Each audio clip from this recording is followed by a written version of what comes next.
Seja bem-vindo. Hoje vamos fazer uma análise completa aqui do Agri-REIT no nosso análise de REITs de hoje. E para começar, vamos destrinchar aqui um pouco mais sobre como esse REIT começou.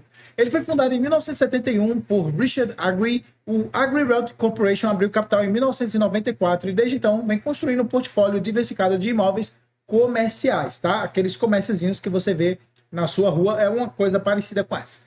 Inicialmente focado em propriedades individuais, ao longo dos anos, o ADC se transformou em um dos principais players do setor net lease. O net lease, basicamente, é quando você bota para a pessoa para pagar todos os custos, ela paga o aluguel, ela paga os impostos, ela paga a reforma, ela paga tudo, e você recebe aquele dinheiro completamente líquido.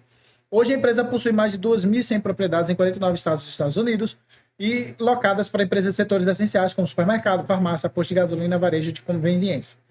E o modelo da ADC é baseado em contratos de longo prazo, né? Normalmente ali alguma coisa na casa de 10 a 20 anos, com inquilinos de alta qualidade. A gente vai mostrar que a qualidade dos inquilinos já. Geralmente empresas listadas em bolsa e com histórico bom de crédito. Assim como o Realty Income, o ADC paga dividendos mensais, tá? Então o Realty Income é considerado como o monthly dividend REIT, tá? O dividendo de mensais. O ADC é a mesma coisa. O que o torna muito atraente para investidores de renda passiva. Então, se você quer fazer uma renda passiva em dólar, se você acha que isso faz parte aí da sua estratégia, esse REIT aqui é uma opção boa para você, que pouca gente conhece. Entre seus principais inquilinos estão grandes nomes como Walmart, Dollar General, Walgreens, AutoZone e Costco. Essa diversificação setorial ajuda a empresa a manter a ocupação elevada e a receita previsível. Quais são as estratégias dele? Não. Primeira estratégia é foco em empresas de primeira linha com contratos longos de segurança de caixa para trazer o fluxo de caixa, né, segurança aqui. Basicamente, a ideia é pegar empresas que são muito renomadas, que são muito grandes, que são muito conhecidas, que têm um bom histórico de crédito, que é para você não ficar com alguém inadimplente ali dentro do seu portfólio. Pagamentos mensais de dividendos, reforçando sua proposta de renda estável ao investidor. Então, você, investidor, confia aí na gente e fazer a sua gestão do dinheiro aqui, que, né, ser acionista da nossa empresa. A gente remunera você todos os meses aqui com um dividendozinho. Aí tem a diversificação geográfica e setorial, reduzindo riscos de concentração. Então, eles têm estão em vários locais, né, lá dos Estados Unidos, mas essa diversificação geográfica não inclui a geografia mundial, é a geografia lá dos Estados Unidos. Crescimento via aquisições contínuas, buscando imóvel em localizações estratégicas de alta demanda. Então, eles têm a questão de selecionar o local exato de onde eles querem, para que uma loja não compita com a outra, para que agregue ali, tenha um fluxo de gente bom. Enfim, eles fazem tudo isso daí dentro do setor da parte de estratégia, né? A diversificação, eu trouxe aqui para vocês os maiores tenants, tá? Então, assim, tem 54,3% aqui nessa lista e depois tem outros aqui embaixo com 45,7%. Vocês podem ver, são várias empresas grandes conhecidas, a Walmart, a Dollar General, deixa eu ver qual outra, Dollar Tree. Das que estão aqui são só essas que eu conheço. Talvez vocês conheçam outros, se vocês conhecerem, deixa aqui embaixo nos comentários. Aí, a diversificação ainda, o top retail sector, né? Quais são as indústrias de setores que eles atuam. Aí tem grocery stores, né? Que é aquela, né, loja de conveniência que você vai comprar tipo supermercado. Home improvement, que é tipo para você fazer melhoria na sua casa. Tire and auto service, né? Que é basicamente mecânico. Aí lojas de conveniência de fato. Enfim, tem todos os tipos aqui.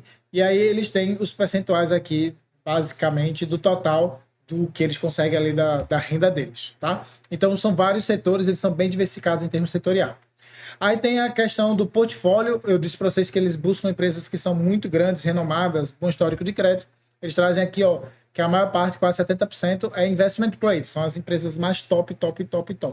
Aí eles têm 16% que não estão ranqueadas, e tem 16 que é sub-investment grade, ou seja, qualquer coisa que não é as empresas muito top. Eles também têm algumas coisas aqui. E aí eles têm a parte de ESG, eu não vou ler tudo isso aqui para vocês, mas basicamente eu queria mostrar que eles são fortes, tanto na parte de meio ambiente, na parte social e na parte de governança. Eles têm, ao contrário de outros estudos que a gente trouxe aqui, que praticamente não falavam nada, eles falam, eles têm aqui certificações, eles vão atrás, eles buscam.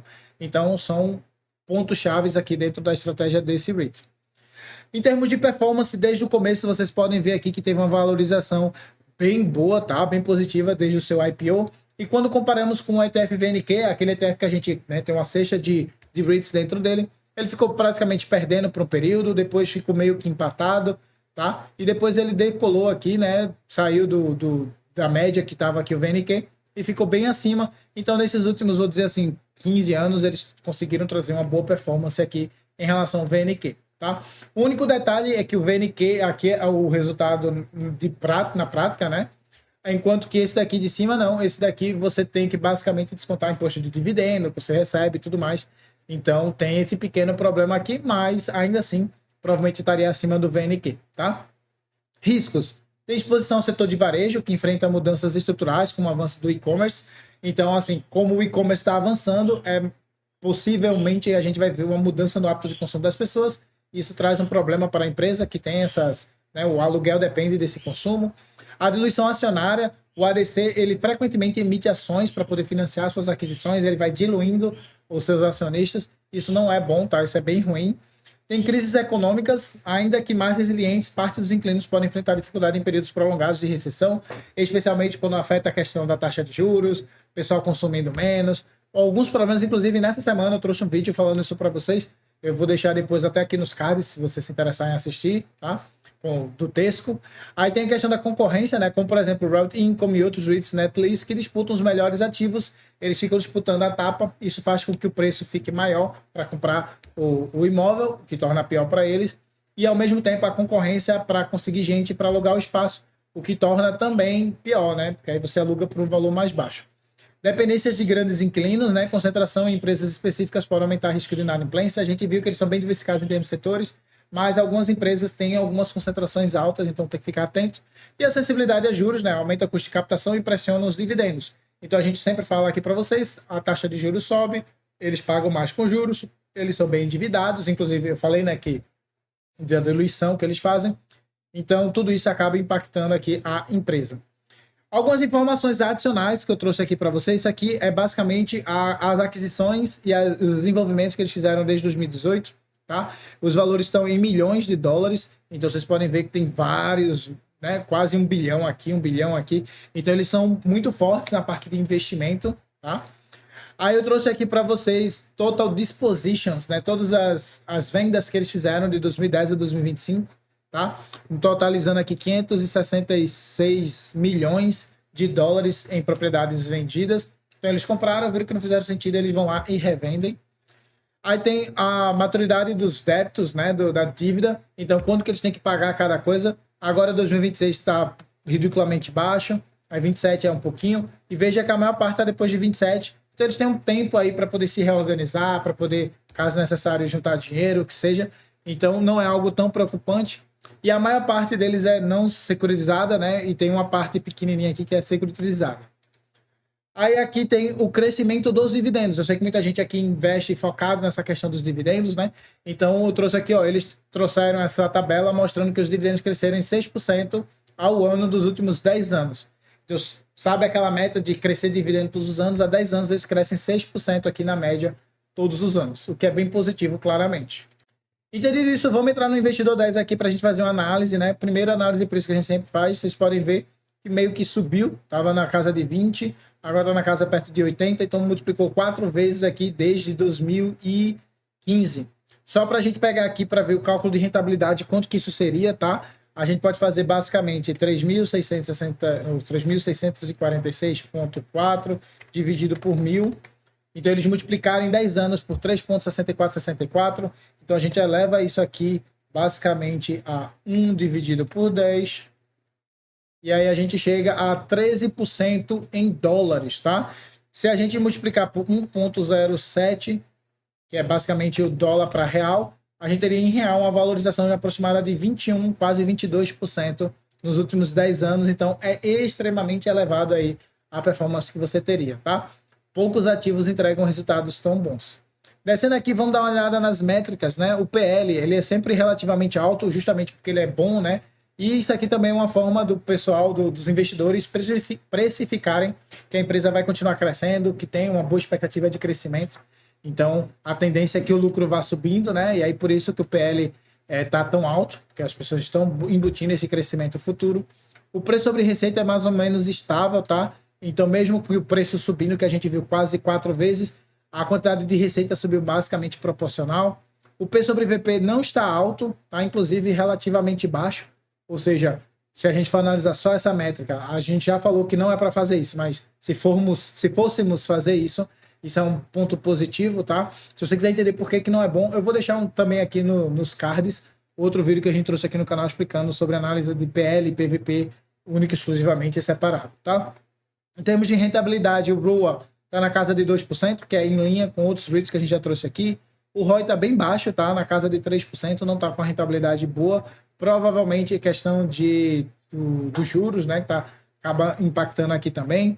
E aqui em termos de margem bruta, né? Eles têm uma margem bruta bem elevada, isso é extremamente positivo. Mas eu falei que eles são net lease, então praticamente tudo que entra é receita, né? Eles praticamente não têm custo, não tem que pagar imposto, não tem que pagar muita coisa. Tá? Em termos de margem líquida, fica com coisa na casa de 30%, o que é positivo. Tá? Em relação a outros REITs, a gente já trouxe aqui no canal que não conseguiam, né? Era 10, 15, esse está na casa de 30%. Por isso também que eu imagino que o PL esteja mais alto aqui, na casa dos 40%. O pessoal está embutindo esse crescimento aqui. Aí, novamente, aqui o VPA e o LPA. O VPA está bem elevado, ponto positivo. O LPA, que é o lucro por ação, não tanto. Por que a gente analisa aqui? Porque existe um cálculo feito por Benjamin Graham, que foi o pai do Warren Buffett, praticamente, da tese de investimento do Warren Buffett, que ele usa essas duas métricas aqui para calcular o valor justo, e quanto mais alto elas forem, melhor. Então, em tese, o VPA é positivo, o LPA não tanto assim. Se a gente descer aqui mais abaixo, a gente vai chegar aqui na parte do lucro, tá? Então, lucro líquido, vocês podem ver que junto com a receita vai subindo, exceto aqui os últimos 12 meses que ainda não terminaram, né? Então, teve essa queda, mas desde 2016, praticamente todos os anos, eles sobem constantemente, o que é bem positivo, tá? Se a gente for analisar agora a evolução patrimonial aqui, a gente pode pegar aqui em 2019, eles tinham um total de 2,66 bilhões, mas disso, né, a parte aqui de dívida era quase 1 bilhão, ou seja, o patrimônio líquido deles era 1,69. Hoje, o patrimônio líquido deles é 5,51, o que é bem positivo, tá? A dívida aumentou em 2 bilhões, aproximadamente, enquanto que o patrimônio total, o ativo total, cresceu aí na casa de quase 6 bilhões. Então isso é muito positivo, eles estão crescendo bastante. Agora entrando aqui no site do Simple Wall Street, se você não conhece essa plataforma, ela faz basicamente uma sumarização de todos os dados, ponto positivo, e tem analista que faz análise aqui para ver, falar, comentar. Então, se você quiser conhecer a plataforma, vou deixar o link aqui embaixo nos comentários fixados, é totalmente gratuito, você pode fazer análise até 5 empresas, tá? Inclusive, essa minha conta aqui é gratuita. Tá? Vocês podem ver aqui, por exemplo, agora acabou de chegar no 5 de 5, tá certo? Então, basicamente, você pode analisar 5 empresas. A única coisa que você precisa saber é falar inglês.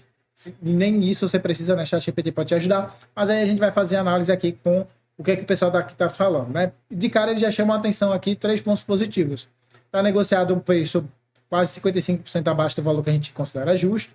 O crescimento do lucro está projetado em crescer quase 15% ao ano e está pagando um dividendo crível de quase 4,3%.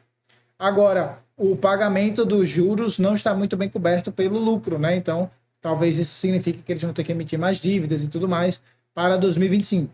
Na tabela que a gente trouxe de 2026 em diante, né? Não tinha 2025. Talvez isso aqui seja para 2025 de fato.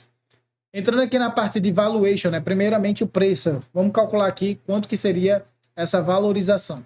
Considerando que o valor que eles consideram justo é 158,36 e a gente subtrai 71,72, totaliza aqui 86,64.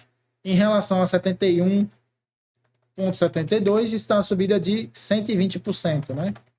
Então vai subir 120% aí, ou pode subir 120% de acordo com os 19 analistas, a média dos 19 analistas que analisaram aqui.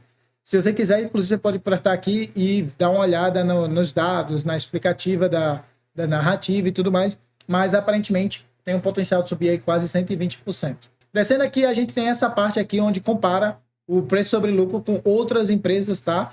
E aí a gente tem justamente 5 empresas aqui. O AgriRealty é o que está mais caro em termos de preço sobre lucro, mas é o que tem a maior lucratividade, a projeção de crescimento futuro é a maior também, o que de certa forma faz sentido, tá? Descendo aqui mais abaixo, a gente pode dar uma olhada nessas projeções futuras. Vamos vir aqui em Future Growth. E aí veja aqui que os analistas projetam que o crescimento de lucro da empresa vai ser em quase 15% ao ano, da indústria 7% e do mercado 15,4%. O revenue, né, que é a receita, vai subir 13,1%, a indústria 3,1% e o mercado 9,8%. Se a gente for dar uma olhada aqui agora no passado, né, nos resultados né, passados, eu já volto para esse ponto aqui. A gente vê aqui, ó, nos últimos 5 anos, a empresa teve um crescimento de lucro de 15,3% ao ano, a indústria 15,3% e o mercado 10,7%. No último ano, a empresa caiu 0,7%, a indústria subiu 2,3% e o mercado subiu 8%. Em termos de fluxo de caixa, né, entra aqui praticamente 660 milhões em caixa, né? De 660 milhões, 80,92 é o custo que eles têm para poder manter toda essa operação. Aí o restante vira o lucro bruto, que a gente viu que tem uma margem de quase 90%. Disso aí tem algumas despesas, tá? Aí tem despesas administrativa, não relacionada à operação, e aí tem outras despesas que provavelmente é taxa de juros aqui. E aí, tirando tudo, sobre 177, e aí a gente tem a margem líquida que a gente calculou aqui de praticamente 30% que a gente viu no investidor Dash. Descendo aqui para a parte de posição financeira, né? Como é que eles estão hoje? Eles têm 120 milhões em ativos de curto prazo, uma dívida de 100 milhões. Então, em tese, eles conseguiriam pagar todas as dívidas tranquilamente. Para o longo prazo, eles têm aqui aproximadamente 9 bi de ativo, 3,32 feito a gente viu também de dívidas. Então, em tese, teria que ver só o equilíbrio para ver se eles conseguiriam pagar. Mas aqui a plataforma chama a atenção que não, que eles têm 3,3 de... por conta do longo prazo, né? A dívida que eles têm, o valor que eles têm aqui não é suficiente para pagar a dívida no longo prazo. Mas isso é besteira porque eles vão tendo lucro gradativamente. Então, isso aqui pode ser facilmente arranjado. Dentro da movimentação aqui dos insiders, né? Pessoas de dentro da empresa, o que é que eles estão fazendo? Comprando, tá? Comprando agressivamente. É dinheiro pra caramba que foi comprado aqui, tá? Então, teve muita movimentação. Aproximadamente o quê?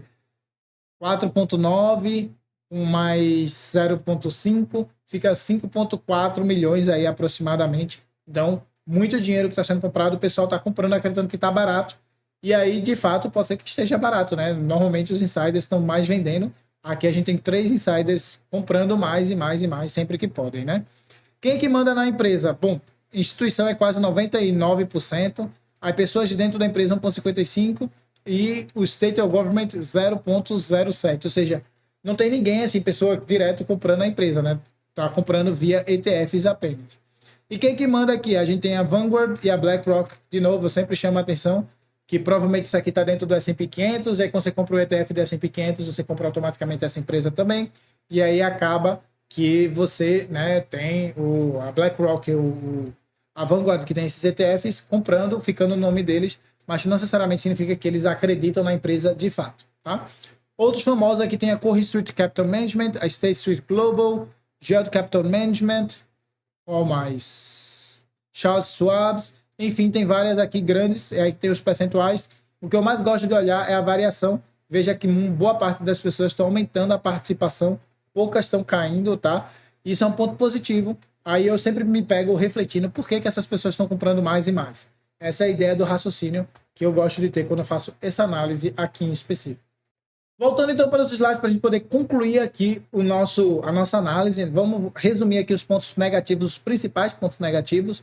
Temos o PL atual que está elevado, que embute esse crescimento, essa expectativa de crescimento agressivo para o futuro e limita o seu potencial de subir. Aí tem o ROI que permanece relativamente baixo, a gente viu que não passava ali da casa de 5%, 6%. O ROA nem tanto, né? Está em linha com outros REITs, mas o ROI principalmente está relativamente baixo. O fluxo de caixa apresentou queda relevante no último período, né, dos últimos 12 meses, o que pode sinalizar pressão na liquidez de curto prazo ou ainda o aumento da questão dos juros que eles tiveram que pagar, que não estava, né, bem alinhado ali dentro da empresa. Com relação aos pontos positivos, a gente viu a questão dos insiders que estavam comprando agressivamente, é um ponto positivo. Além disso, tem receita e lucro que vem mostrando crescimento consistente ao longo desses últimos 10 anos. Então, mostra aí, né, a expansão do portfólio e resiliência operacional. As margens estão bem boas, tanto a bruta operacional quanto, inclusive, a líquida. Todas elas estavam relativamente boas. A estrutura patrimonial saudável, né, com patrimônio líquido em crescimento contínuo e dívida de longo prazo sob controle. Tendo dito tudo isso, vamos fazer o resumo aqui. É uma empresa que aparentemente é muito boa. Eu teria que fazer uma análise comparando, né, com a Realty Income para ver qual que vale mais a pena, qual está mais barato e tal, porque ambas são muito boas. Mas se você não tem a Realty Income ou não gosta da Realty Income, isso aqui pode ser uma excelente solução para você ter na sua carteira, porque é tão boa quanto aparentemente em termos macro, né, em termos de empresa. Então pode fazer sentido ter aí na sua carteira, mas como eu sempre reforço aqui no final do vídeo, eu prefiro fazer a minha alocação hoje via ETFs, pelos benefícios fiscais que eu tenho, de não ter os impostos, além de uma diversificação maior. e não precisar ficar acompanhando empresa a empresa feito a gente está fazendo aqui. Veja, isso aqui é um resumo de um vídeo que eu passei tipo algumas horas trabalhando, resumindo, estudando. Então fazer isso de cada uma das empresas demoraria muito. Então eu prefiro via ETFs, que me poupa esse trabalho e eu tenho mais diversificação, mais segurança aí com os meus investimentos, além da questão fiscal que a gente tem de não precisar ficar pagando imposto sobre os dividendos recebidos. Mas, claro, essa foi a minha opinião. Agora eu quero saber de você. Você gostou dessa empresa? Fez sentido para sua carteira? Não faz? Conta aqui embaixo. Eu quero saber a sua opinião. No mais, agradeço a presença de todos. Se você gostou do vídeo, não se esqueça de deixar o like, se inscrever no canal, especialmente se você ainda não for inscrito ainda. Bata no sininho, porque todas as semanas a gente traz uma análise como essa. E reforço o link aqui embaixo no primeiro comentário fixado ou na descrição para a nossa consultoria de investimento, onde a gente vai fazer uma análise completa aí da sua organização financeira, planejamento dos seus investimentos e uma carteira diversificada para que você possa chegar na sua aposentadoria com uma estrutura robusta e um montante necessário para que você possa se aposentar, viver bem aí durante a sua fase da aposentadoria, do usufruto. Combinado? Se interessou, o link está aqui embaixo. No mais, fico por aqui, forte abraço e aguardo você no próximo vídeo e deixa essa playlist aqui com outros vídeos que a gente já analisou para que você possa aprender mais. Valeu e tchau, tchau.